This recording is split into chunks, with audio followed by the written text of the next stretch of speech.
अस्सलाम वालेकुम।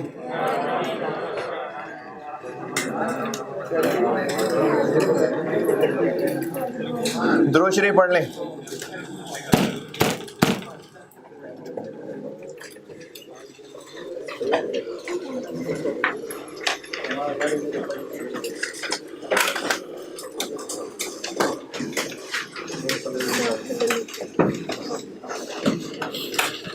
ऑटम 2009 का सवाल दिया था एक।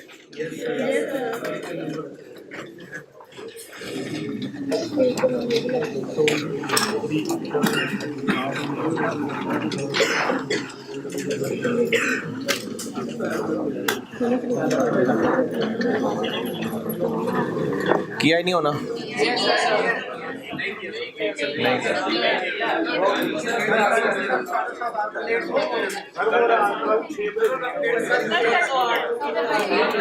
अच्छा, किस ने कर लिया? चलो ठीक है, शाबाश।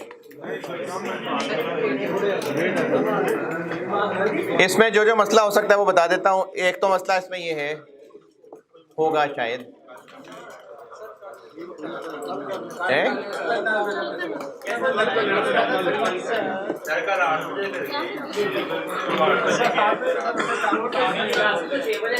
कोई बात नहीं यार।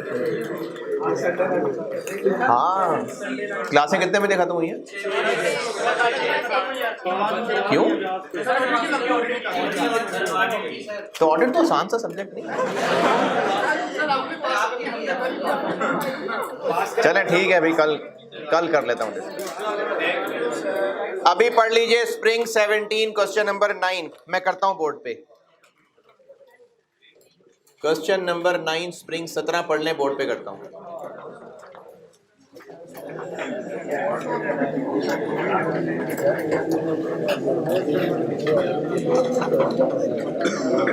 अच्छा, ये break even margin of safety में एक चीज काम आएगी, देख लें। अगर समझ आती है तो ठीक है, अगर नहीं तो कोई इतनी जरूरी बात नहीं है।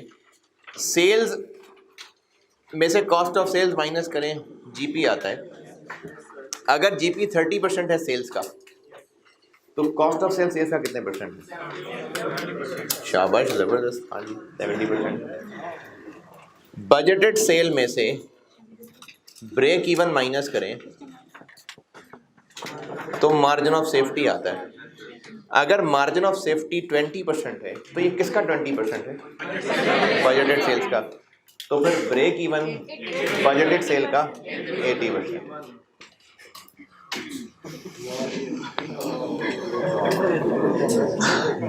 मार्जिन ऑफ सेफ्टी की जो परसेंटेज है, अगर उसको 100 में से बाकी कर लें तो उतने परसेंट क्या होगा?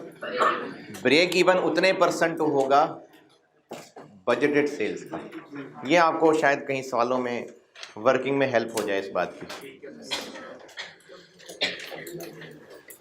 अगर मार्जिन ऑफ सेफ्टी 25% है बजटेड सेल्स का, तो ब्रेक इवन सेल फिर बजटेड सेल्स का 75%। क्योंकि इसमें से ये माइनस करें तो ही तो मार्जिन ऑफ सेफ्टी आता है। तो अगर margin of safety budgeted sales का इतने परसेंट है, तो फिर बाकी परसेंटेज जो है वो ब्रेक इवन सेल है बजटेड सेल की। ये सवालों में शायद काम आ जाए बात। स्प्रिंग 17 क्वेश्चन 9 पढ़ ले, मैं बोर्ड पे करता हूँ।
जी पढ़ लें तो मैं करूँ सॉल्व।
सवाल की रिक्वायरमेंट,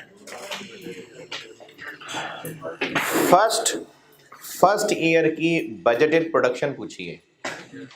फर्स्ट ईयर को भी, पिछला भी तो साल था, तो वो जो नया डिजाइन बनाया है जूतों का उसकी बात हो रही है। बजटेड प्रोडक्शन पूछी है यानी यूनिट्स, और बजटेड प्रोडक्शन के साथ उसने रिक्वायरमेंट में ही कह दिया कि अगर मार्जिन ऑफ सेफ्टी रखना है 25%, तो मार्जिन ऑफ सेफ्टी और बजट का क्या ताल्लुक है आपस में? इसका मतलब ब्रेक इवन का सवाल। तो पहले हम ब्रेक इवन सेल से तक पहुंचेंगे, फिर मार्जिन ऑफ सेफ्टी लगा के बजटेड सेल्स तक पहुंचेंगे, और चूंकि इन्वेंट्री की इंफॉर्मेशन है लास्ट पॉइंट में, तो वहां से फिर बजटेड प्रोडक्शन तक पहुंचेंगे। ये है सवाल की अप्रोच।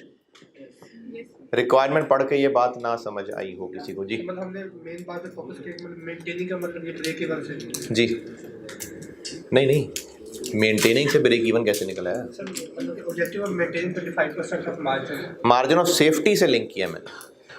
देखें, रिक्वायरमेंट को ना आप प्लान करने के लिए, सवाल की प्लानिंग के लिए रिक्वायरमेंट पे ज़्यादा गौर करना होता है डेटा के मुकाबले में। क्योंकि जब डाटा को देखता है तो स्टूडेंट को समझ नहीं आती करना क्या है। इसलिए ये ज़्यादा ज़रूरी है कि आप रिक्वायरमेंट को देख के समझें।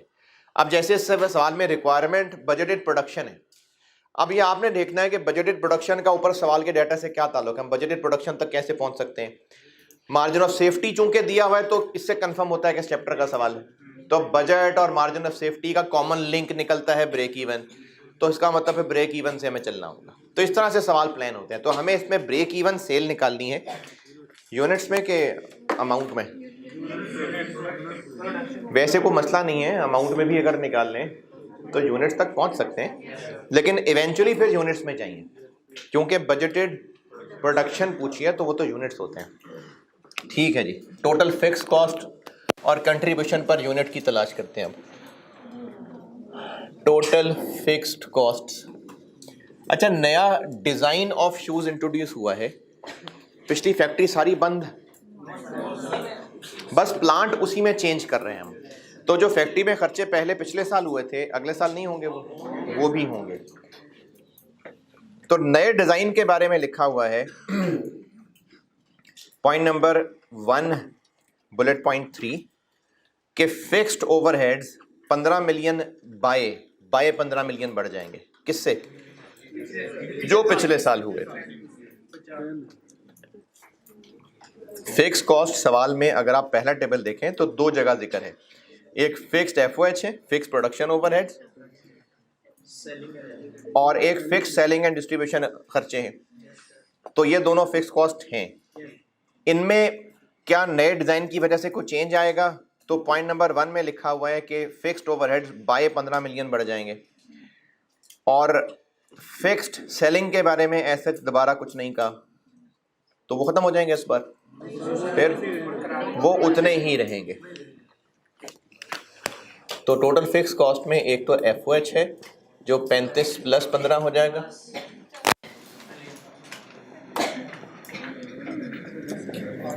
अच्छा हमें तो सिर्फ इंक्रीमेंटल फिक्स्ड ओवरहेड नहीं लेने होते, डिसीजन मेकिंग नहीं होती। 15 नहीं है, 15 ही है यार।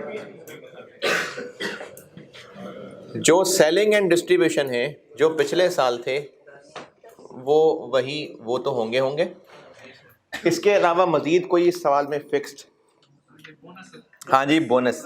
पॉइंट नंबर 2, मार्केटिंग स्टाफ को बोनस देंगे, तो ये फिक्स्ड है? नहीं।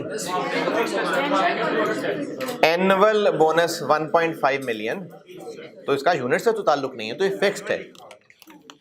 तो जो एनुअल बोनस देंगे उनको, ये भी फिक्स कॉस्ट होगी 1.5। और कोई फिक्स कॉस्ट सवाल में? 61.5, ये हो गई टोटल फिक्स कॉस्ट।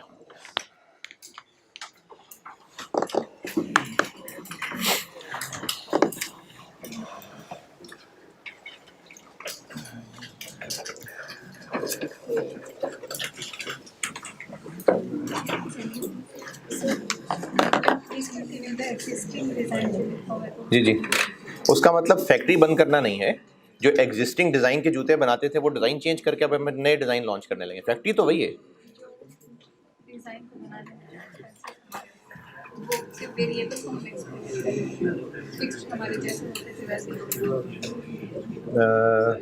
मुझे बात नहीं समझ आई।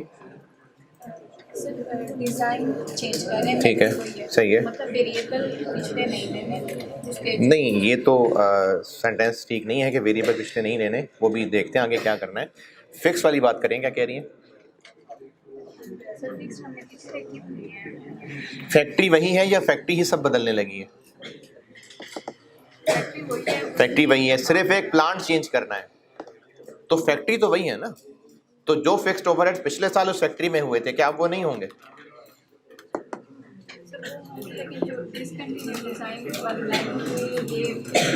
एक प्रोडक्ट बनाते थे, उसकी जगह अब एक और प्रोडक्ट बनाना है, तो उसी फैक्ट्री में बनाना है या कोई नए सिरे से फैक्ट्री बनेगी? उसी फैक्ट्री में जो फिक्स खर्चे पहले होते थे इस साल भी होंगे, तो इसलिए वही फिक्स्ड ओवरहेड ले लिए। Fix cost done.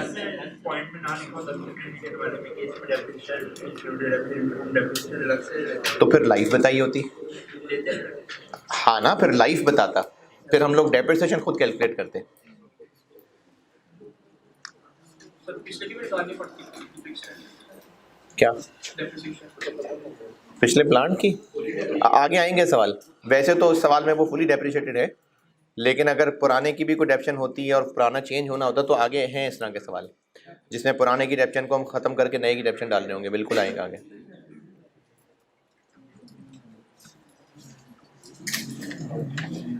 चलिए, फिक्स कॉस्ट खत्म। अब आगे कंट्रीब्यूशन पर यूनिट चाहिए। कंट्रीब्यूशन पर यूनिट के लिए सेल प्राइस और वेरिएबल कॉस्ट पर यूनिट चाहिए। नए प्रोडक्ट की कि पुराने की? नए की। लेकिन नए की इंफॉर्मेशन आपको एज इट इज देने की बजाय कहा है कि पुराने से इतना ज्यादा इतना कम है, तो इसलिए पहले पुरानी भी कैलकुलेट करनी पड़ेगी, क्योंकि उसने पहेलियां उससे लिंक करके बनाई हैं। अच्छा, पुराने की जब हम फिगर्स इस्तेमाल कर रहे होंगे तो उसका मतलब ये नहीं कि हम पुराने की वेरिएबल कॉस्ट यूज कर रहे हैं। वो तो सवाल में उसने नई फिगर्स बताने की बजाय पुरानी फिगर्स से कहा है कि इसको इतना बढ़ा लें इतना कम कर लें, तो हम वेरिएबल कॉस्ट असल में पुराने वाले डाटा के नहीं यूज कर रहे होंगे, हमने नए डाटा ही की वेरिएबल कॉस्ट और सेल प्राइस लेनी है। लेकिन उसने सवाल में क्लियरली बताने की बजाय उसको लिंक पिछले वाले से कर दिया, तो इसलिए पहले हमें पिछले साल की फिगर्स निकालनी पड़ेंगी।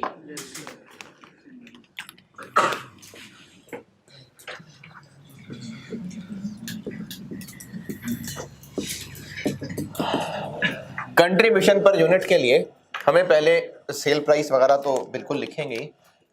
Cell price, material, labour, variable overheads, selling cost है, ये तो लिखेंगे। लेकिन हमें इसमें चेंजेस बतानी है तो हमें पहले फिर पिछले साल की फिगर निकालनी पड़ेगी। लास्ट ईयर की फिगर्स क्या थी? लास्ट ईयर की सेल प्राइस क्या थी? 187.5 मिलियन है और साथ ब्रैकेट में यूनिट्स भी पता है, तो डिवाइड कर दें 187.5 मिलियन डिवाइडेड बाय, तो एक यूनिट की प्राइस पता चल जाएगी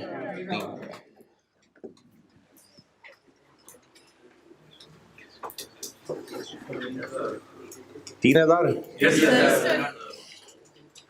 ये सारे काबिल इतने हैं कि सोल्यूशन देख रहे हैं।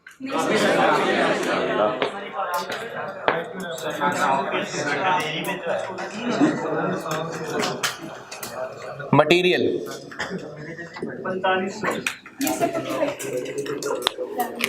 45 क्या? 45 रुपीज।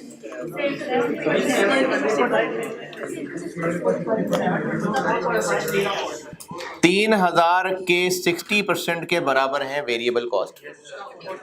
उनमें से 40% पोर्शन मटेरियल को रिप्रेजेंट कर रहा है। 40% कहाँ लिखा है? 40, 35, 25 कितने बने? 100, तो इसका मतलब 40%, 720। बल्कि इसको ब्रैकेट की क्या जरूरत है, मैं कंट्रीब्यूशन तो निकाल ही नहीं रहा। जो सेल प्राइस है ना उसका 60% लेंगे तो जो आंसर है वो वेरिएबल कॉस्ट है। उनको आगे मजीद तोड़ा हुआ है मटेरियल में, लेबर में और वेरिएबल एफओएच में। तो 3,000 का 60% का 35% और 3,000 का 60% इंटू 25%, 630। क्या बोल रहे थे? अच्छा, और सेलिंग कॉस्ट भी थी जो थी सेल्स का 15%, तो 3,000 का 15% 450। ये पिछले साल की फिगर्स, और पिछले साल के पिछले प्रोडक्ट की फिगर्स सिर्फ इसलिए निकाली हैं क्योंकि नए प्रोडक्ट का डाटा देने की बजाय उसने उन्हीं फिगर्स को प्लस माइनस करने का कह दिया, इसलिए निकालनी पड़ी, वरना हमें कंट्रीब्यूशन नए प्रोडक्ट ही की निकालनी थी।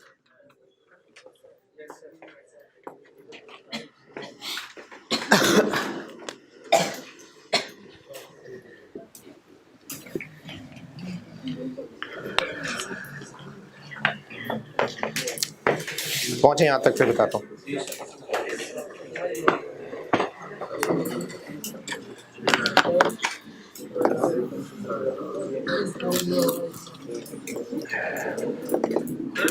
ये वैसे लगता है कि ये शुरू कैसे करें? क्या जी? जो क्वेश्चन पढ़ते हैं तो ये मतलब शुरू कैसे करें? जब एक शुरू हो जाए फिर आगे क्योंकि आप खुद ही फैसला कर लेते हैं कि मुझसे नहीं होना सवाल सॉल्व। असल मसला वाकई यही है कि स्टूडेंट ये खुद डिसाइड कर चुका होता है कि सवाल मैं तो कर ही नहीं सकता। इस सोच के साथ जब सवाल देखते हैं तो फिर वाकई नहीं शुरू कर सकते। करें शुरू, क्या हो जाएगा? गलत हो जाएगा। ज़्यादा से ज़्यादा ये होगा ना। अब जो आपने शुरू करने की आदत अभी सेशन के दौरान प्रैक्टिस में डाली होगी तो फिर पेपर तक बेहतरी हो गई होगी। अगर आपने पहली दफ़ा शुरू करने की आदत डालनी ही पेपर में तो फिर उस दिन तो गलत ही होगा। तो इसलिए आप प्रैक्टिस करते हुए आप बस सवाल शुरू किया करें।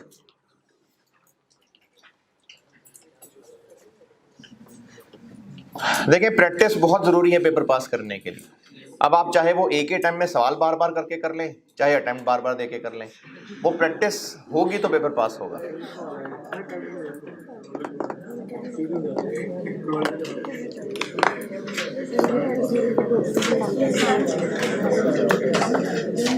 नए प्रोडक्ट की सेल प्राइस कितनी होगी?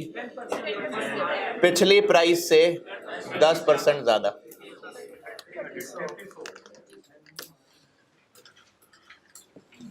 $3,300।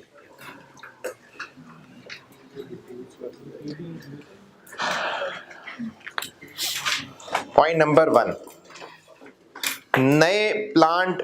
अच्छा, सेल प्राइस वाली बात की हुई है पॉइंट नंबर 4 में। पॉइंट नंबर 4, पॉइंट नंबर 1, नया प्लांट चूंकि पिछले से बेहतर होगा तो पहले जितना मटेरियल ज़ाया होता था अब उससे कम ज़ाया होगा।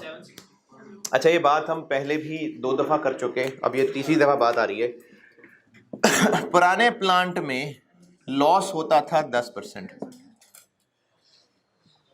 तो जो मटेरियल इन होता था, अच्छा ये ऑनलाइन में भी किसी ने ग्रुप में पूछा था, मैंने शुरू से आपको यही कराया है कि जो लॉस की परसेंटेज है बाय डिफ़ॉल्ट वो इनपुट का परसेंटेज होती है। तो 10% नुकसान होता था, अब नुकसान 5% रह जाएगा। तो चूंकि अब नुकसान कम हो रहा होगा तो हम अब जूतों के साइज बढ़ा देंगे कि बड़े जूते पहना करें, हमारा नुकसान कम होता है, अब बड़े जूते पहना करें। तो अब इनपुट कम कर दें। तो पहले जितना इनपुट होता था उससे जो आउटपुट बनता, अब उतना ही आउटपुट इस लॉस की वजह से इतने इनपुट से बना करेगा। पहले 1 यूनिट बनाने में 720 रुपए का मटेरियल लगता था। चले मैं इस पॉइंट को दोबारा समझा रहा हूँ क्योंकि एक बार फैल्कन प्राइवेट लिमिटेड में समझाया था 49 kg, फिर QPL वाला एक लर्निंग कर्व का सवाल बनाया था, फिर दोबारा ये बात की थी, अब ये दोबारा सुन लें। मैं ऐसे ही खुद से कह रहा हूँ कि 2 स्क्वायर फुट चमड़ा चाहिए होता था एक जूते के लिए, और ये मैंने 2 ऐसे खुद ही लिखा है, और 360 रुपये स्क्वायर फुट इसका रेट था, ऐसी खुद ही बनाई फिगर। ये इन होता था तो प्रोडक्ट में कितना चमड़ा रह गया होता था? 2 स्क्वायर फुट का 90%। अब जो प्रोडक्ट फाइनली बनेगा वो तो अब भी इतने ही मेजरमेंट का होगा, लेकिन अब हमें चमड़ा कम इन करना पड़ेगा। This divided by 0.95, 1 point. और रेट के बारे में तो सवाल में कुछ नहीं कहा, तो ये वही रहेगा। असल में लॉस क्वांटिटी पे लग रहा होता है, तो चूंकि रेट के बारे में कोई ऐसी बात नहीं की कि चमड़ा महंगा हो जाएगा, तो फिर हमने ये सारा का सारा काम इस 720 रुपए पे यहाँ जाके 0.9 किया और वापस आने के लिए 0.95, तो 720 इंटू 0.9 डिवाइडेड बाय 0.95, 682।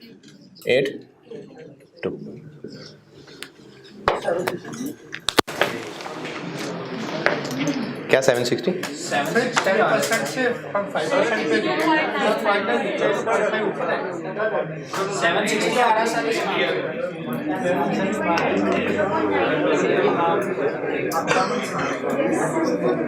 यहाँ से यहाँ तक पहुँचना है तो इन 2.95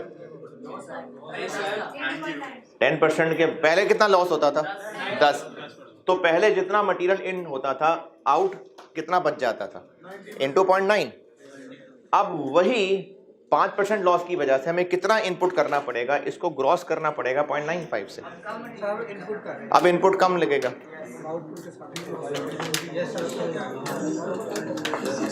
प्रोसेस में लॉस चेंज हो जाएगा, तो प्रोडक्ट तो वही है जो पहले बनता था, इनपुट फिर अब कम डालना पड़ा करेगा, और हम 1 यूनिट ही की कैलकुलेशन कर रहे हैं, तो लॉस कम होने से वही 1 यूनिट उसी साइज वाला उसी क्वालिटी वाला अब बनाने के लिए कम मटेरियल डालना पड़ा करेगा।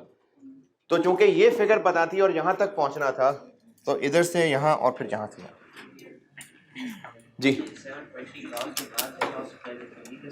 मटेरियल कॉस्ट तो वही होती है, जो कॉस्ट तो उसी को कहते हैं जो इन होता है।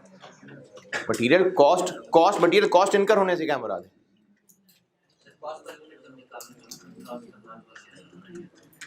क्या क्या क्या वो रुपए में से लॉस निकल चुका होता था, रुपए में तो लॉस का खर्चा भी होता था। जो बात आप कर रहे हैं वो था प्रोसेस कॉस्टिंग में पर यूनिट निकालते हुए जो डिनोमिनेटर लेते थे वो नॉर्मल लॉस के बगैर होते थे। अब उससे जो आंसर आ जाता था रुपये इतने पर यूनिट, तो वो रुपए तो इनपुट के ही है ना। प्रोसेस कॉस्टिंग में बेशक पर यूनिट कॉस्ट की बात कर लें, तो जो प्रोडक्ट की material portion per unit cost आ गई, उसमें से लॉस माइनस हुआ हुआ, लॉस का खर्चा माइनस हुआ हुआ, नहीं शामिल है उसके अंदर। जी जी वो तो सवाल पे डिपेंड करता है कि किसको ग्रॉस कर रहे थे। वो जिस चीज़ को आप ग्रॉसअप करने की बात कर रहे हैं ना, वो ये चीज़ थी जिसको ग्रॉसअप कर रहे होते थे। वो ये आउटपुट में बचा हुआ मटेरियल शायद क्वांटिटी होती थी जिसको आप ग्रॉसअप कर रहे थे। रुपए को कभी भी नहीं ग्रॉसअप किया मटेरियल में। उन सवालों में देख लीजिए, रुपए को कभी भी नहीं हमने ग्रॉसअप किया मटेरियल के हवाले से, क्योंकि मटेरियल कॉस्ट इनकर ही तब होती है जब प्रोसेस में मटेरियल इन होता है। अगर किसी चीज़ में आप मटेरियल को ग्रॉसअप करने की बात कर रहे हैं तो वो सिर्फ यूनिट्स थे जिनको ग्रॉसअप किया था, वो प्रोडक्ट के यूनिट्स थे जिनको ग्रॉसअप कर रहे थे। शायद अभी वो स्प्रिंग 20 वाला सवाल मेरे जहन में आ रहा है, रिंग लिमिटेड वाला, उसमें AA2 चाहिए था, उसको भी 0.8 से ग्रॉस किया था। फिर अभी लास्ट टाइम कुछ 4 दिन पहले एक आल्टर लिमिटेड का सवाल किया था, उसमें भी यूनिट्स ही को ग्रॉस किया था। तो यूनिट्स जो के प्रोडक्ट के होते हैं, आउटपुट के, उनको फिर हम ग्रॉस कर रहे होते हैं इनपुट निकालने के लिए। लेकिन मटेरियल के जो रुपए दिए हुए हैं, तो कॉस्ट तो होती ही इनकर जब प्रोसेस में इन होती।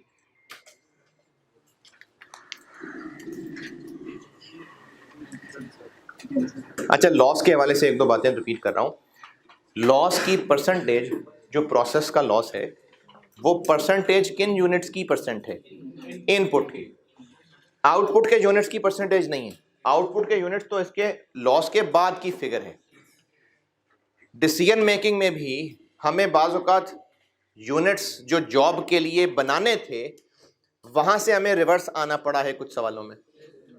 तो वो चूंकि एक एंड रिजल्ट था, तो वापस आने के लिए ग्रॉस अप करना पड़ा। बात दोबारा सुने, जो लॉस है प्रोसेस में होने वाला, वो जो परसेंटेज दी हुई है, वो परसेंटेज ऑफ व्हाट?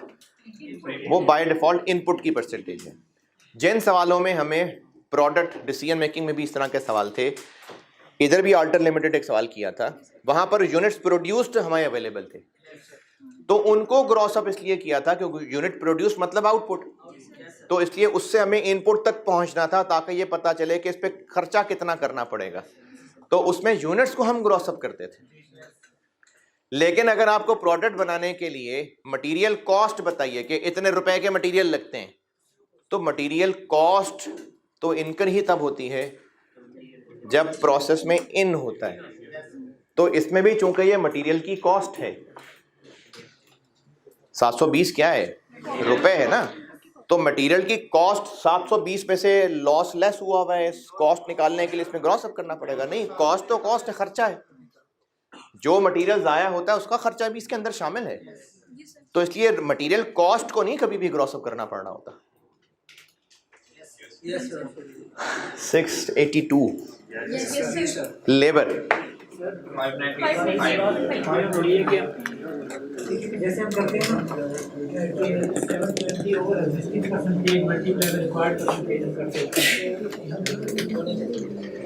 यहाँ पर वो चीज़ ही नहीं है, वो तो रिलेशन जिस पे अप्लाई करना है वो डाटा, वो जैसे आप कोई मिसाल देने उसके हिसाब से आपके फार्मूले का जवाब बताता हूँ। हैं? समझ नहीं आई बात? कौन सा वाला था? हाँ,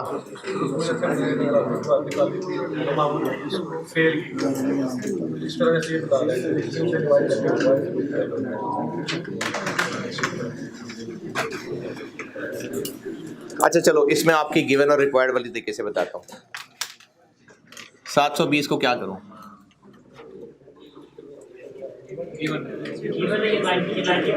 ये 90% तो नहीं है, ये तो 100 है, ये तो इनपुट है, ये तो नहीं है 90%।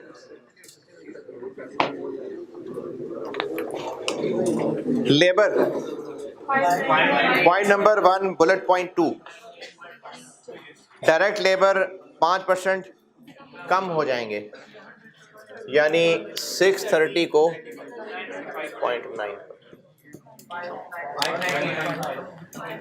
599 चले, मूड नहीं था अभी पॉइंट का। वेरिएबल ओवरहेड्स, पहला point bullet point number 3, variable overheads increase कर जाएंगे बाय 6%, 450, ये वाला कि ये वाला into 1.06।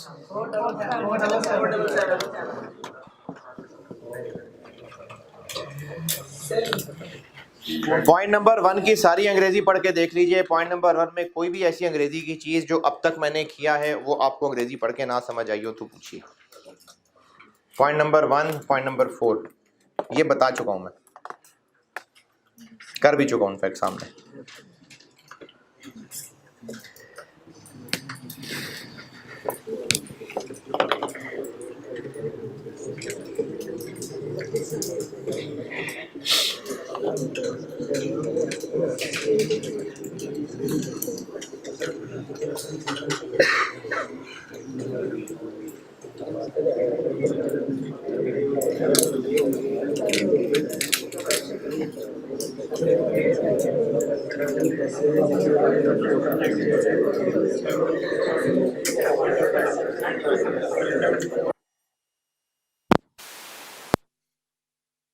यूट्यूब पे 4 दफा देखना।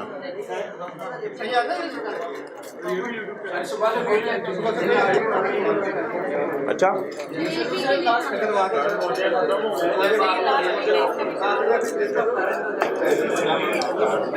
मेरा डिसीजन थोड़ी है।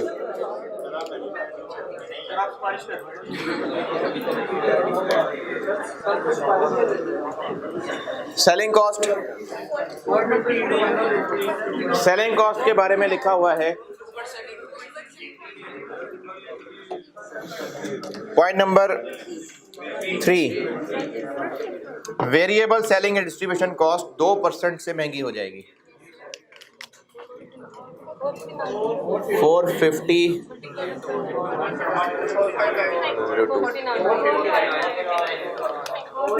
459। और कोई नए डिजाइन की variable cost commission 1% commission 33 10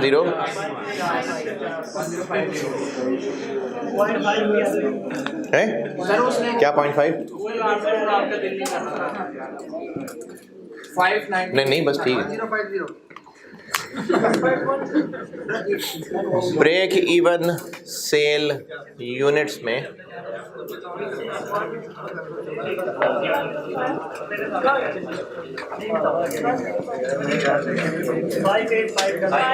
five eight 571 इतने यूनिट्स हो गए break even sale. Margin of safety रखना है 25%, तो फिर ये बजटेड सेल का 75% है।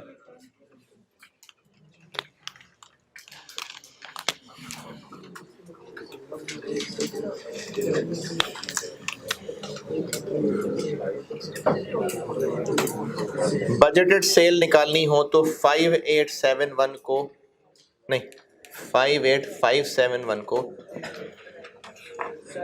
75% से बढ़ा लें। मार्जिन ऑफ सेफ्टी अगर 25% है बजटेड सेल का, तो इसका मतलब break even sale budgeted sales के 75% के बराबर है। 7 8 ये रिक्वायरमेंट थी। तो अगर हमें ओपनिंग फिनिश गुड्स पता हो और क्लोजिंग फिनिश गुड्स पता हो तो हम बजटेड प्रोडक्शन तक पहुंच सकते हैं। ओपनिंग नहीं था, क्लोजिंग होगा। लास्ट पॉइंट, कंपनी की पॉलिसी है कि वो 1 मंथ सेल के बराबर स्टॉक रखती है। तो अगर ये सेल है तो 1 मंथ कितनी हुई?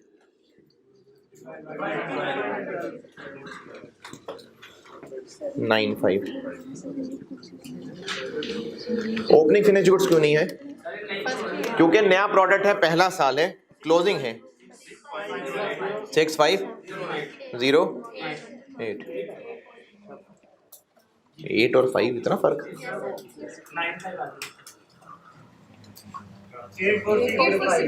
प्लस करना माइनस करना?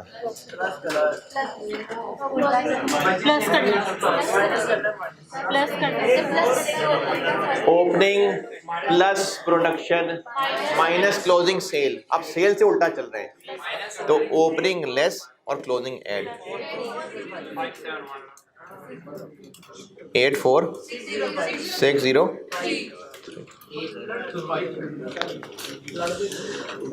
जी जी हाँ जी।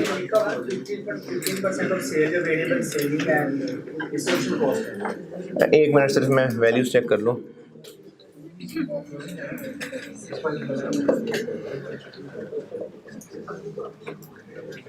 अच्छा ठीक है, सही है जी, बोले।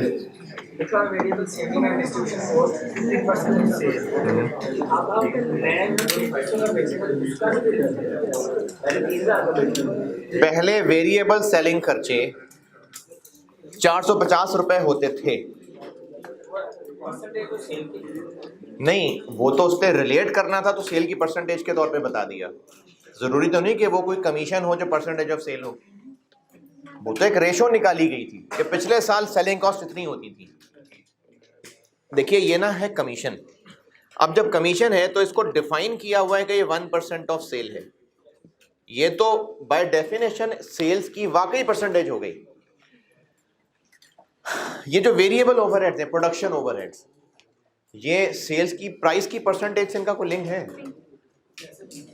वैसे ही बनाया हुआ है ना, तो ये 15% भी वैसे ही बनाया हुआ था। ये जो सेल्स प्राइस का परसेंटेज वेरिएबल कॉस्ट कह दिया, उसमें से इतना मटेरियल, इतना लेबर, इतना वेरिएबल ओवरहेड, तो वेरिएबल प्रोडक्शन ओवरहेड सेल की कोई परसेंटेज की शक्ल में तो इनकर नहीं हो रहे होते। वो तो कोई मशीन आवर्स का कोई अपना रनिंग रेट चल रहा होगा, इनडायरेक्ट मटेरियल कुछ और चल रहा होगा। ये वैसे ही जो भी डाटा था उसको as a percentage of sale पहली बना के लिखा हुआ था। तो 450 रुपए सेलिंग कॉस्ट होती थी, अब वो 450 रुपए 2% महंगी हो जाएगी।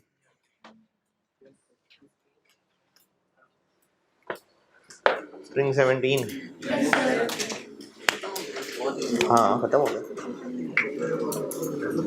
CVP नहीं चल रहा है, अभी चल रहा है, अभी एक्स्ट्रा क्लास भी होगी। नहीं आज नहीं है, आज नहीं है, हो सकता है कि मैं कल कर लूँ।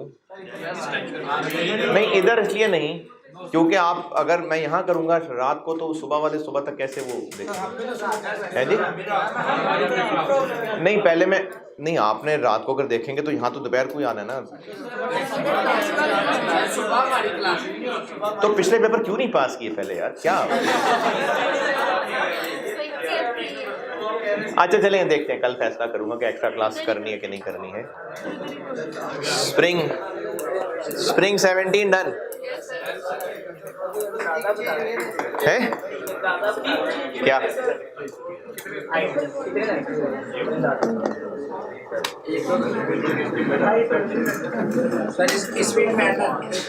देखें आपकी ना जो क्लास परफॉर्मेंस है उस पर बहुत हाईली डिपेंडेंट होता है, लेकिन फिर भी मेरे एक रफ अंदाजे के मुताबिक मुझे 1 2 3 4 5 6 7 8 9 10 11 12 14 15 नहीं एम ही कह रहा हूँ। मुझे अभी अंदाज़न आपकी कोई चार क्लासें मुझे कम से कम और पढ़ाना है। ठहरे ना एक मिनट, वो पहले गिनती गलत हो गई थी। 1 2 3 4 या 5 क्लासें पढ़ाना है मुझे, तो वो अब डबल करते हैं तो फिर जुमेरात तक खत्म कर देंगे।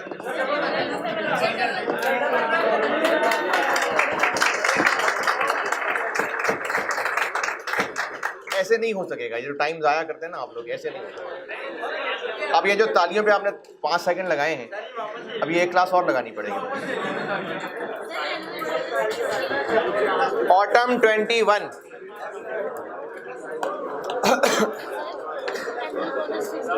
क्या जी? वर्ड एनुअल है ना? हाँ मतलब साल का, इसका ताल्लुक साल से है, यूनिट से नहीं। Autumn 21 question number 5। कोशिश करता हूँ पूरा हो जाए, सुबह पूरा नहीं हो पाया, लेकिन आप चूँकि लाइक बच्चे हैं, सुबह मैं उनको कह के आया था मैं पूरा करूँगा इस क्लास में। उन्होंने कहा था सर आप नहीं कर सकते पूरा इस क्लास में।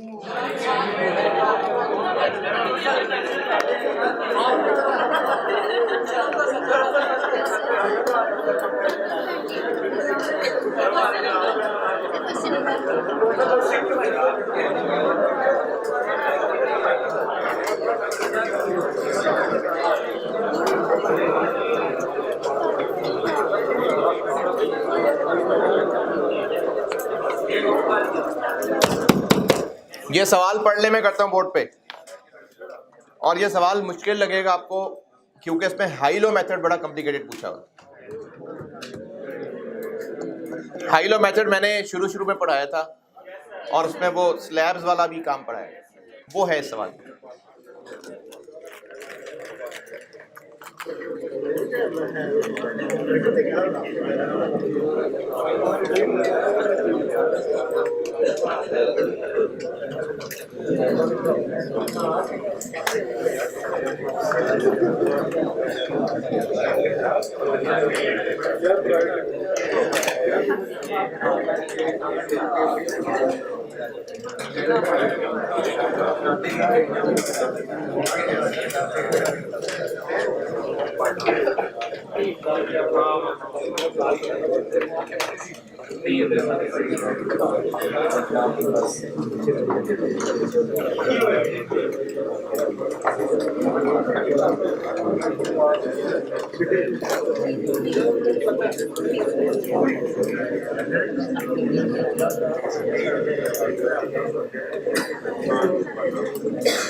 क्या जी? हाँ जी वहाँ कर लिए। अभी शुरू तो करें, देखते हैं।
हाँ जी,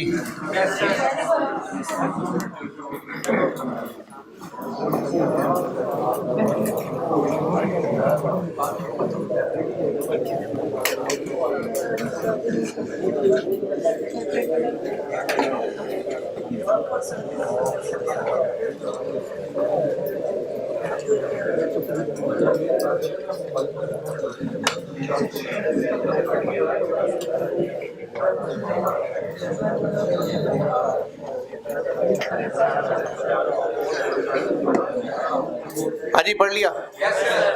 अच्छा, इस सवाल को करता हूँ सॉल्व, उससे पहले एक छोटी सी कैलकुलेशन देख लें, अगर काम की लगे तो ठीक है, नहीं तो इग्नोर करें। आगे सवालों में शायद ये काम आ जाए आपको, आगे भी इसमें भी आएगी और आगे भी काम आ सकती है।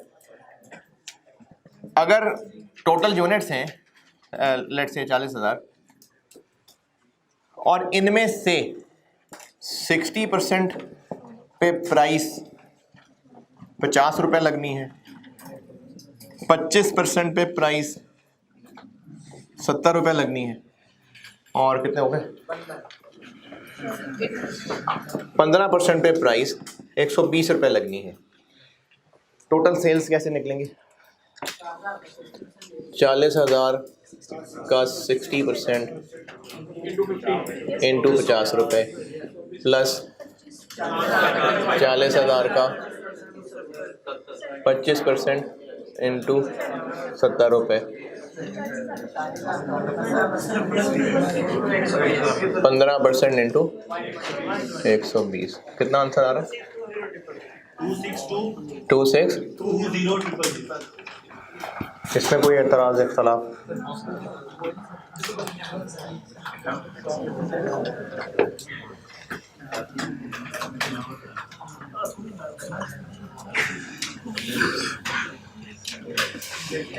जी सर। अब कोई एतराज? ये जो ब्रैकेट के अंदर आंसर निकलेगा ये क्या होगा? वेटेड एवरेज क्या? Sale price. और जब मल्टीपल प्रोडक्ट हम ब्रेक इवन निकाल रहे थे तो भी मैंने ये ऐसे ही समझाया था। कंक्लूजन ये है कि अगर एक पॉपुलेशन में से कुछ पोर्शन पे एक रेट, कुछ पोर्शन पे एक रेट, कुछ पोर्शन पे एक रेट लगना हो, तो अगर हम उन रेट्स का ही एक एवरेज रेट निकाल लें और वो एवरेज रेट सब पे लगा दें तो भी सेम आंसर आएगा। अगर एक पॉपुलेशन है, टोटल सम यूनिट्स हैं, क्वांटिटी है, टोटल क्वांटिटी है, उसमें से कुछ पे एक रेट, कुछ पे एक कोई और रेट लगना है, तो या तो हम उस क्वांटिटी का एक पोर्शन अलग करें, दूसरा पोर्शन अलग करें, तीसरा पोर्शन अलग करें और उस पर रिस्पेक्टिव रेट्स लगाएं, या फिर अगर उन रेट्स का एवरेज कर लें, और एवरेज किस वेट को इस्तेमाल करते हुए? सेल प्राइस का एवरेज कैसे, वेट क्या होगा? वही जो टोटल क्वांटिटी के टुकड़े करने हैं और उस एवरेज प्राइस को टोटल क्वांटिटी पे ही मल्टीप्लाई कर दें तो सेम आंसर आएगा। अगर एक टोटल क्वांटिटी में से कुछ हिस्से पे एक रेट, कुछ हिस्से पे कोई और रेट लगना है, तो अगर हम उन रेट्स को वेटेड एवरेज करके पूरी क्वांटिटी पे लगा दें तो एंड आंसर सेम आएगा। ये बात समझ आ रही है मैं क्या कह रहा हूँ? इससे पहले कि आपकी समझ से निकले, अपने आप को समझाने के लिए कुछ भी लिख लें अपने अल्फाज में, बस आपको समझ आना चाहिए आपने क्या लिखा।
Yes, sir.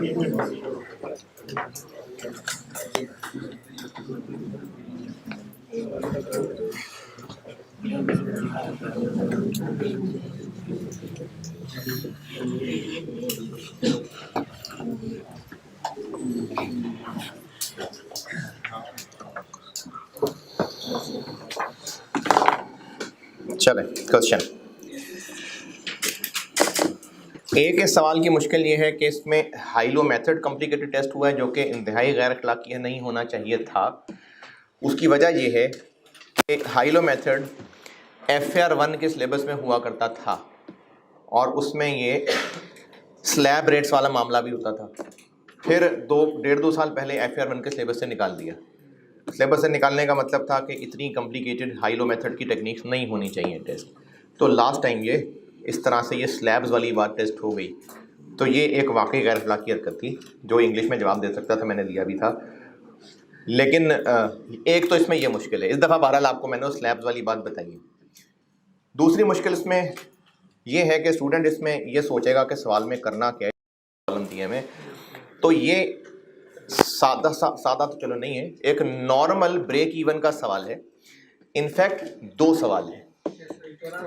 एक में आपको कहा है कि आप 14,000 बजट रख के सवाल सॉल्व कर दें और एक बार 16,000 रख के सॉल्व कर दें। तो ये 2 सवाल हैं। तो फिर ये इतने सारे कॉलम क्यों दिए हुए हैं? इसलिए दिए हुए हैं क्योंकि कन्वर्जन कॉस्ट में वेरिएबल भी है, फिक्स्ड भी है, और हमें अलग अलग दोनों चाहिए। तो आपको डिफरेंट लेवल पे इसीलिए दिया हुआ है कि हाइलो मेथड लगेगा। तो फिर 2 लेवल काफ़ी थे, ज़्यादा इसलिए डालने पड़े क्योंकि स्लैब्स थी।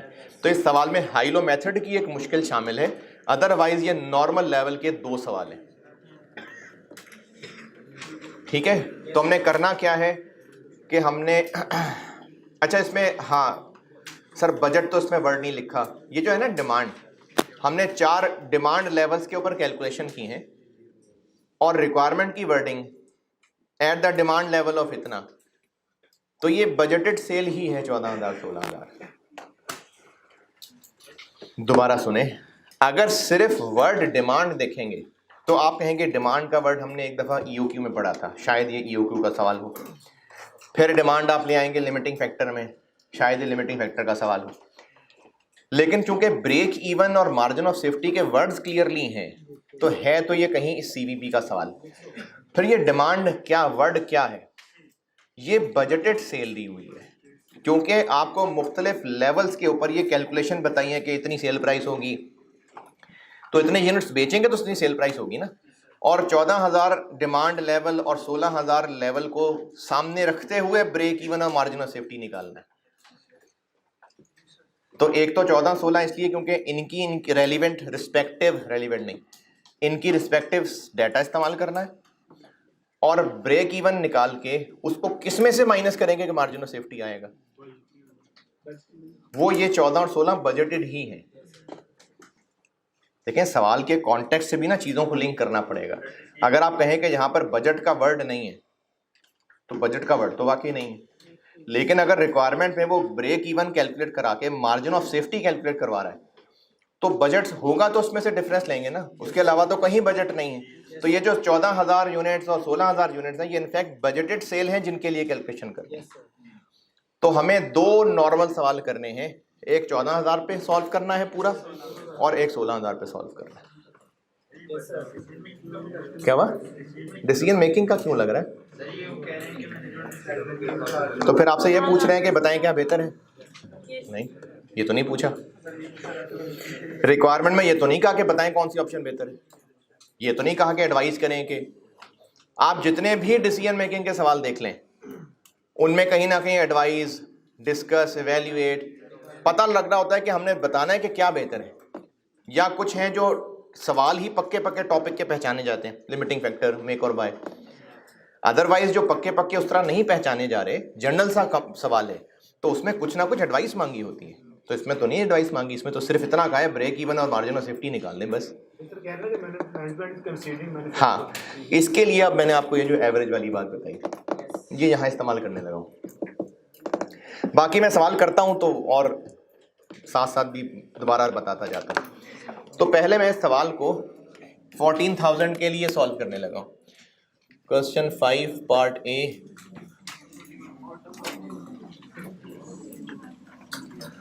पहले मैं इस सवाल को 14,000 पे सॉल्व कर रहा हूँ। एक बार सारी वर्किंग 14,000 की होगी ना, फिर उसी को 16 के लिए कॉपी पेस्ट करने में आसानी होगी।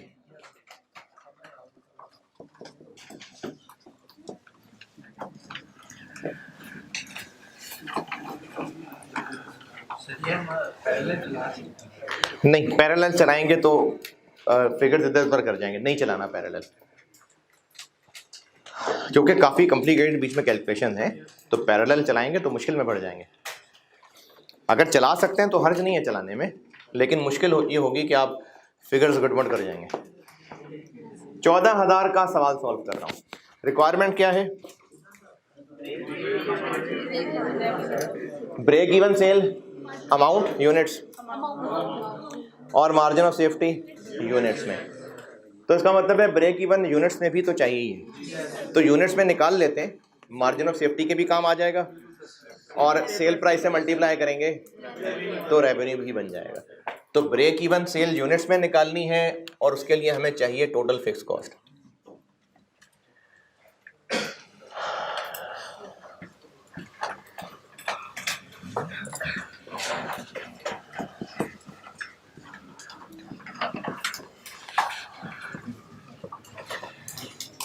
$14,000 को सामने रख के कर रहे हैं सवाल। फिक्स कॉस्ट्स क्या क्या हैं? ऑपरेटिंग एक्सपेंसेस फिक्स्ड हैं, हर लेवल पे चूंकि सेम है तो इसलिए ये फिक्स्ड है।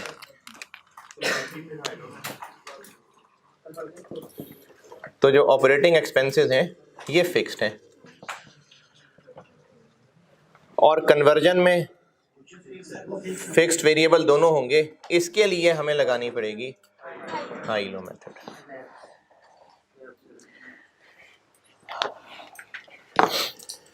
अच्छा, हाई लो मेथड के वो शुरू वाले लेक्चर्स अगर रजिस्टर में देखेंगे कहीं जाके तो उसमें ये चीज़ें बताई हुई थी। अभी बहरहाल दोबारा भी बता देता हूँ। ये पता चल रहा है कि स्लैब्स हैं, यानी कुछ के बाद फिक्स्ड कॉस्ट ने बदल जाना है, वेरिएबल कॉस्ट ने चेंज हो जाना है।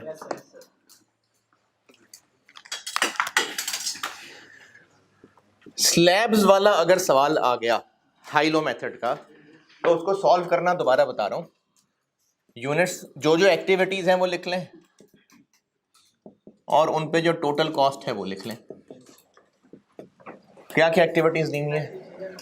90, 300, 11,800, 14,000 और 16,000।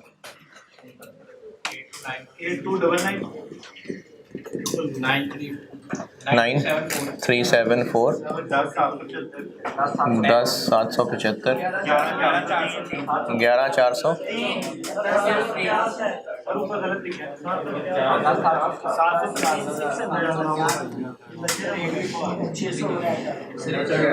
और किधर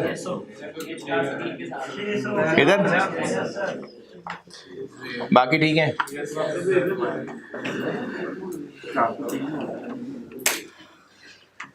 ठीक है फिगर्स। इनमें से किन दो को पिक करना है? अगर स्लैब्स ना होते तो एक 93 ले लेते और एक 16,000 ले लेते। अगर स्लैब हो तो हमें इनमें ना फिर वो फिरके बांटने पड़ेंगे। फिक्स कॉस्ट के हवाले से क्या बात की हुई है? Fix cost, total fix cost 10% से बढ़ जाएंगी, तो इसमें से यहां से लेके यहां तक फिक्स कॉस्ट और होगी और इधर फिक्स कॉस्ट और होगी।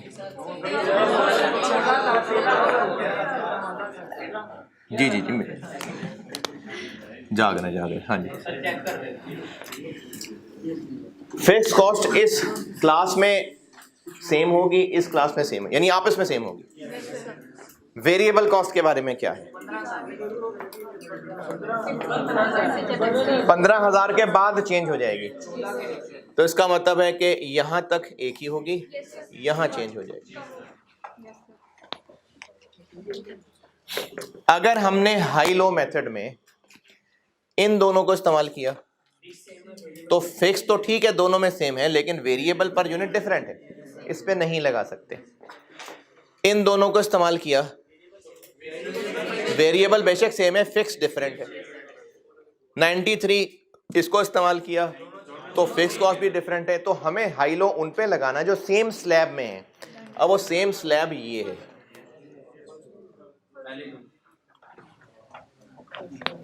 क्योंकि इन दोनों को अगर आपस में कंपेयर करें तो फिक्स कॉस्ट भी दोनों लेवल्स पे उतनी ही है जितनी इस पे है, जितनी इस पे, और वेरिएबल कॉस्ट पर यूनिट भी सेम। तो हम इन पे नहीं लगा सकते, क्यों? क्योंकि वेरिएबल पर यूनिट डिफरेंट। देखें हाई लो मेथड में ना हम दोनों आइटम्स का डिफरेंस लेते हैं और वो जो डिफरेंस को डिफरेंस से डिवाइड करते हैं वो वेरिएबल कॉस्ट पर यूनिट आती है, हाई के लिए कि लो के लिए। तो इसका मतलब तभी हम कर सकते हैं जब हम जिन लेवल्स को ले रहे हैं उनमें वेरिएबल कॉस्ट सेम है, तो जबकि यहाँ डिफरेंट है। इसी तरह वेरिएबल कॉस्ट पर यूनिट निकाल ली हाई लो मेथड से, टोटल फिक्स कॉस्ट कैसे निकालते हैं? किसी एक में पुट कर दें, इसका मतलब दोनों में सेम है तो किसी एक में पुट करेंगे। तो हम उस स्लैब को यूज कर सकते हैं जिस स्लैब के अंदर जितनी जितनी आइटम्स भी आ रही हैं उनमें टोटल फिक्स कॉस्ट सेम है और वेरिएबल कॉस्ट पर यूनिट भी सेम है। तो इस डाटा में से ये स्लैब बन रहा है। इस स्लैब में हम हाई लो मेथड लगा लेते हैं।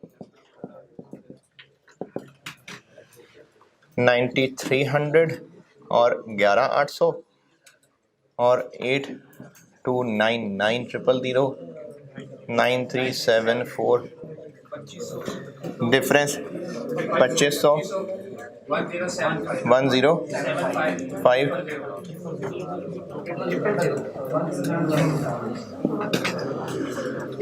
अब आगे वेरिएबल कॉस्ट पर यूनिट निकलेगी इससे।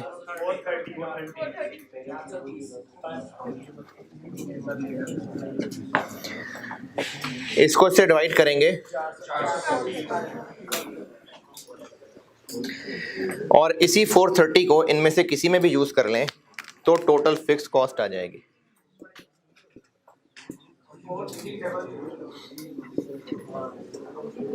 नाइन में यूज कर लेता हूं, चलो क्या करूं? 430 इंटू 11800 43 ये निकल आई टोटल फिक्स कॉस्ट और ये निकल I variable cost per unit.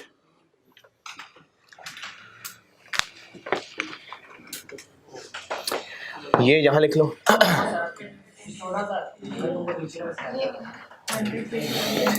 ये तो इस स्लैब में निकला है, 14 में तो इसने बढ़ जाना है, तो बेशक यहाँ ब्रैकेट में ही कर लेते हैं। 4300 जो के वर्किंग वन से निकला 47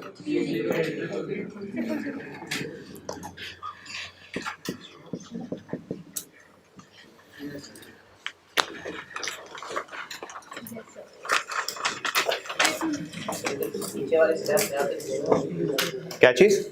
हाँ, अगर हाई लो हमने इनमें लगाया होता तो बस फिर वो इसी का ही हाई लो निकलता, इसी का फिक्स कॉस्ट निकलती। 10 मिनट ही सेव हुए हैं, नहीं रिक्वायर्ड नहीं है 10, यानी सुबह वाली क्लास में बस यहाँ तक पहुँच लगा था। चलें देखें जितना भी होता है। नहीं वो बच्चे बाहर खड़े होते हैं यार, जज्बाती हो रहे होते हैं वो।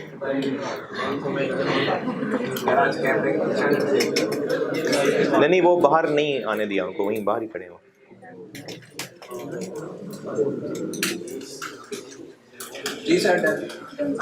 Total fix cost. अब क्या चाहिए? Contribution per unit.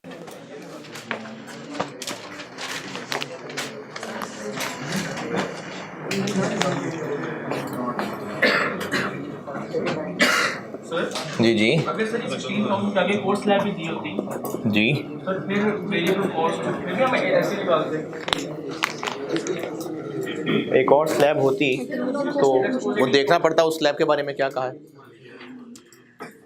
तो अगर उन दोनों की वेरिएबल कॉस्ट सेम होती तो फिर देख हल यही है कि आप वो स्लैब लेंगे जिसमें टोटल फिक्स कॉस्ट और variable cost per unit same है विद इन दैट स्लैब।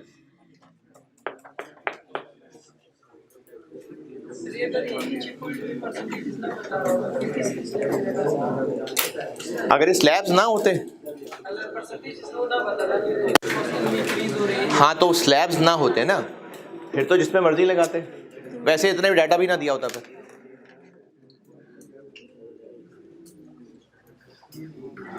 यहां तक पहुंचे तो आगे बढ़ूं मैं। ये क्या हुआ?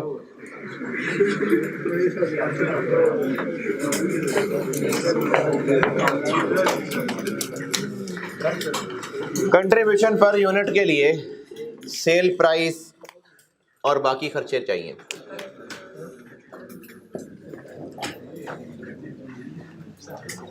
सेल प्राइस दी हुई है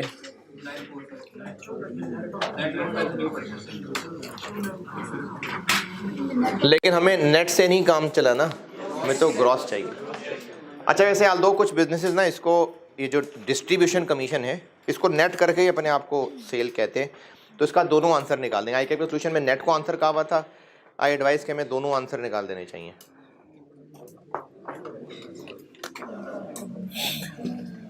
सेल प्राइस, सेल प्राइस की वर्किंग समझ लें।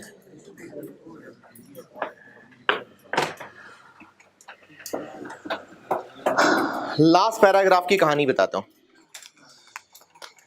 फिर आप देखिएगा अंग्रेजी पढ़ के ये समझ आ रहा है जो बताया कि नहीं। 14,000 यूनिट्स अगर हम बेचेंगे तो अभी हम जितने का भी नॉर्मल बेचते हैं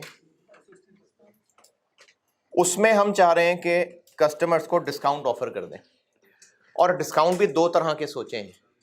एक 5% डिस्काउंट सोचा है अगर 25 चेयर्स एक वक्त में खरीदी तो, और 10% डिस्काउंट सोचा है अगर 50 चेयर्स एक साथ में खरीदी तो।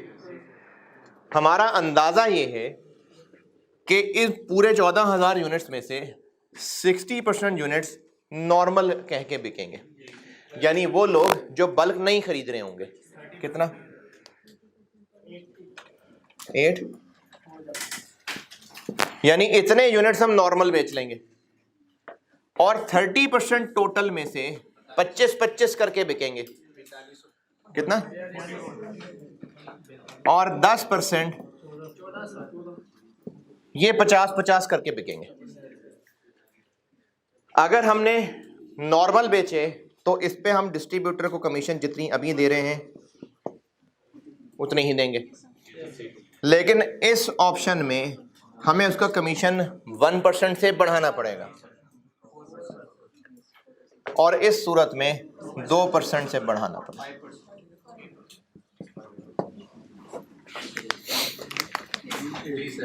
टोटल जो 14,000 बिकने हैं उनमें से इतने थोड़े थोड़े करके लोग खरीदेंगे तो उनको नॉर्मल प्राइस चार्ज होगी, इतने 25-25 करके लेके जाएंगे तो डिस्काउंटेड प्राइस होगी, और इतने 50-50 करके लेके जाएंगे तो और डिस्काउंटेड प्राइस होगी।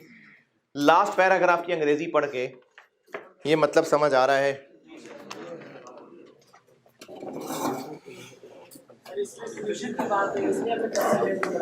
क्या? हाँ इसमें जी जी जी बिल्कुल, इसमें कमीशन का एक रेट दिया हुआ है। कमीशन है ही एक परसेंटेज ऑफ सेल्स, तो उसने कमीशन के रेट को फिर आगे बढ़ा दिया।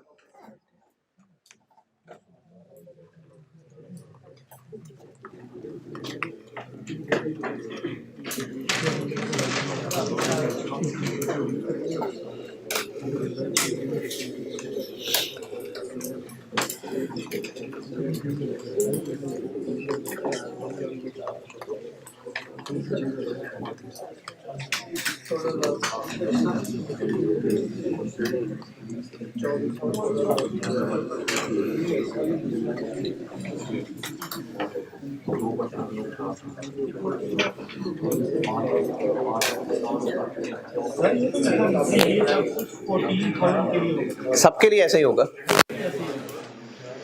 यानी जितने मर्जी बेचें सब पे ही है। मैं चूंकि सवाल इस वक्त 14,000 वाला कर रहा हूँ इसलिए मैंने 14,000 की मिसाल दी है।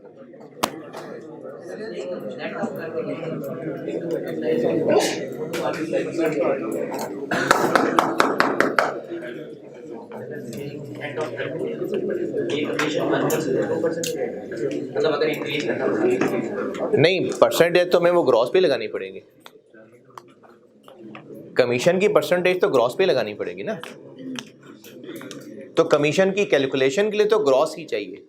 मैं नेट की ये बात कर रहा था कि ये जो ब्रेक इवन सेल निकालना है रेवेन्यू, वो नेट ऑफ कमीशन या ग्रॉस, ये दोनों की बात कर रहा था। कमीशन के लिए तो ग्रॉस प्राइस निकालनी ही पड़ेगी। लास्ट पैराग्राफ की कहानी,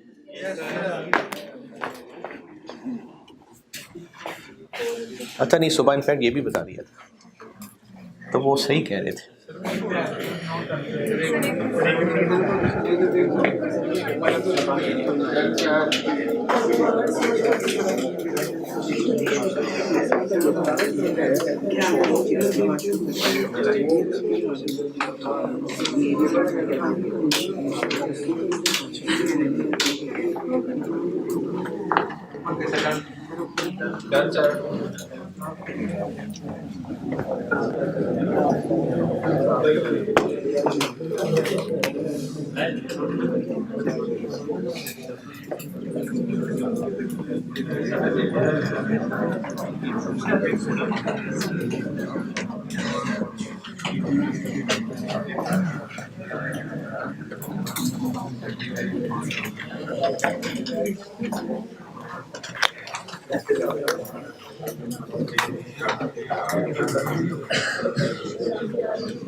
14,000 वाला सवाल सॉल्व कर रहा हूं, तो 14,000 वाले पे सेल प्राइस कितनी दी हुई है?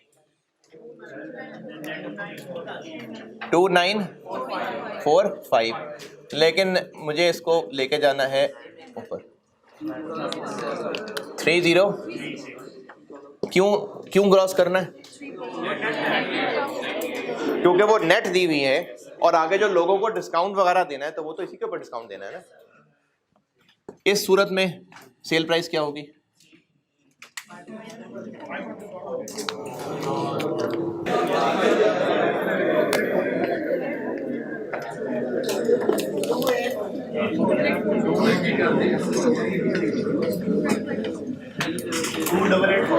इसको डिस्काउंट किया है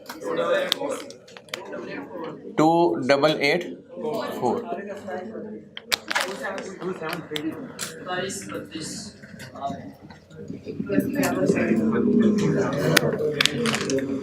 जी 27।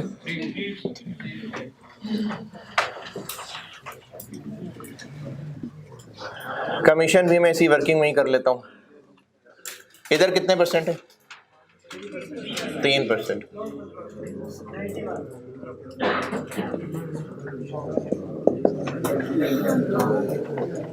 तीन परसेंट, 4%,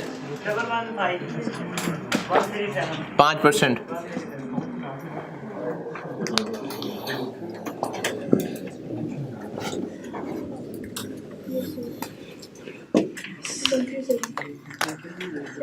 अभी जो सवाल से पहले बात समझाई थी कि 14,000 में से कुछ पे ये, कुछ पे ये, कुछ पे ये होना, तो इनका एवरेज कर लेते हैं।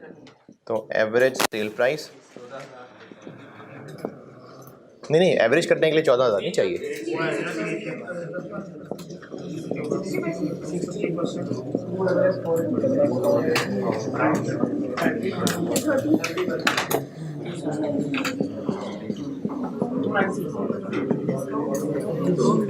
जी 2960। और अगर हम प्राइस को एवरेज कर रहे हैं तो फिर कमीशन भी ऐसे ही करनी पड़ेगी, वो भी तो प्राइस से लिंक थी ना। ये भी तो ऐसा ही है ना कि कुछ यूनिट्स पे इतनी कमीशन, कुछ पे इतनी, कुछ पे इतनी। तो 91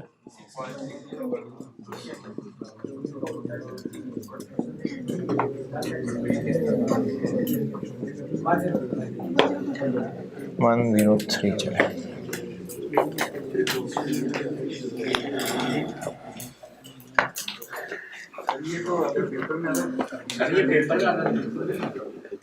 नहीं, ये एवरेज करना,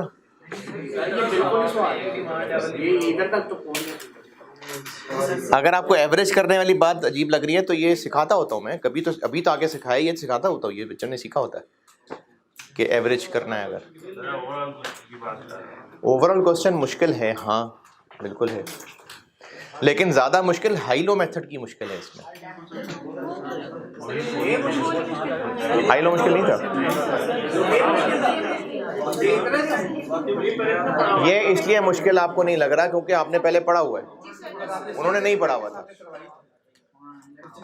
जी। मैंने शुरू में कराई थी और इसीलिए कराई थी क्योंकि पेपर में आ गया था, वरना ये FR 1 वालों ने पढ़ा होता था तो वो उन्होंने सिलेबस ही निकाल दिया था, हैं? तो अगले वालों को कराया करूंगा ना वो।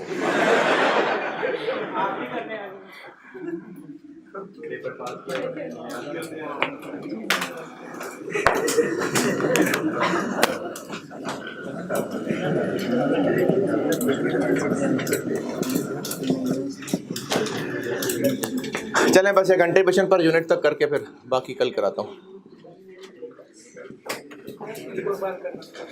और क्या क्या वेरिएबल है? मटेरियल है, कितना है वो?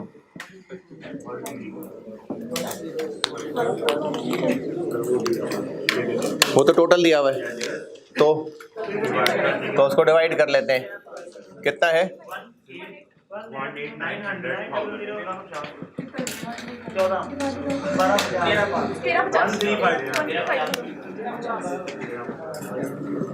और कन्वर्जन हम निकाल चुके हैं,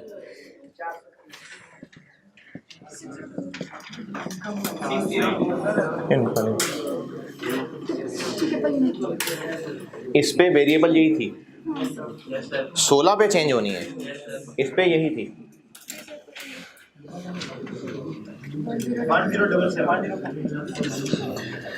ये निकला ही contribution per unit, fix cost है, कंट्रीब्यूशन पर यूनिट है, ब्रेक इवन यूनिट्स निकल आएंगे, मार्जिन ऑफ सेफ्टी यूनिट्स निकल आएंगे,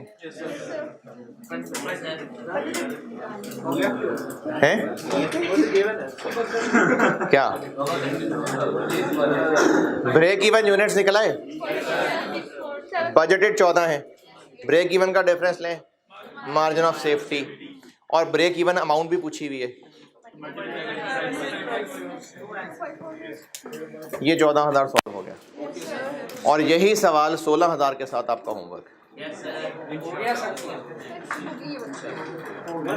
यस, देखा, कर लिया मैंने।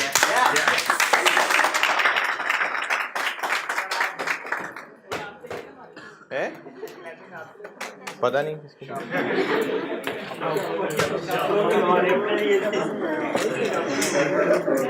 यही सवाल होमवर्क है बस। ठीक है, अल्लाह हाफ़िज़।